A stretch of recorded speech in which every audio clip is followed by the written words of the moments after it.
মসজিদ হচ্ছে আল্লাহর ঘর আর মাদ্রাসা হচ্ছে আমার ঘর। বলে হে আল্লাহর উম্মতগণ, তোমরা শুনে রেখে দাও, তোমরা জেনে রেখে দাও, আল্লাহর ঘর পবিত্র মসজিদ, যেই ঘরে যাওয়ার পরে সিজদা করা হয়, যেই ঘরে যাওয়ার পরে আল্লাহর ইবাদত করা হয়, যেই ঘরে যাওয়ার পরে আজকে নামাজ পড়া হয়, যেই ঘরের মধ্যে ইতিকাফ করা হয়, যেই ঘরের মধ্যে জোহরের নামাজ আদায় করা হয়, যেই ঘরের মধ্যে ফজরের নামাজ আদায় করা হয়, যেই ঘরের মধ্যে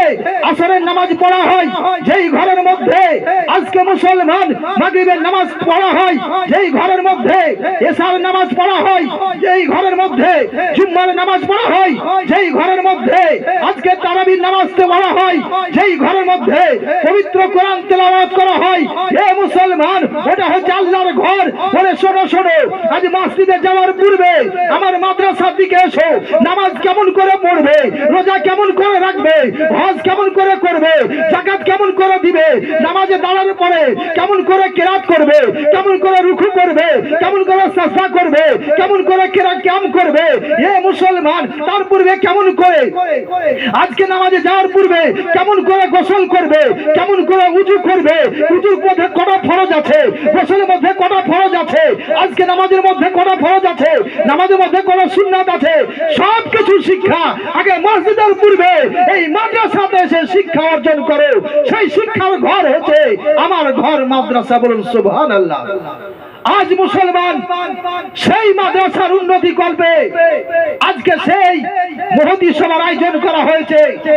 মুসলমান রাস্তাঘাটে ঘোরাঘুরি না করে এই মাহফিলে চলে আসেন, আপনাদেরকে হাদিস ও কোরআনের ওয়াজ শোনার জন্য, সুমিষ্টি ভাষীতে জীবন কাহিনী শোনার জন্য আজকে আপনাদের পছন্দ মতন বক্তাদেরকে দাওয়াত করা হয়েছে। কিন্তু বিরাদরে ইসলাম ফাঁকা জায়গাতে কেমন করে তিনাদেরকে অসম্মানের সহিত নিয়ে আসবো, শুধু আপনাদের অপেক্ষাই চলছে যে আপনারা যেমনই চলে আসবেন তেমনি এক এক করে আপনাদের পছন্দিত আপনাদের মনের মতন যে বক্তাগণকে দাওয়াত করা হয়েছে সমস্ত বক্তাগণ একে একে আসবে আর আপনাদেরকে মূল্যবান হাদিস ও কোরআনের আলোচনা শোনাতে থাকবে। এমন মুসলমান, আজকে আমরা মুসলমান মসজিদকে ভালোবাসি, মাদ্রাসাকে ভালোবাসি। যেই মাদ্রাসা নবী মুস্তাফা সাল্লাল্লাহু আলাইহি সাল্লাম বললেন মাদ্রাসা হচ্ছে শিক্ষা কেন্দ্র, যেই জায়গাতে মাদ্রাসা নাই সেই জায়গাতে কোনো শিক্ষার ব্যবস্থা থাকে না। আল্লাহর নবী সাল্লাল্লাহু আলাইহি সাল্লাম আরো বলেন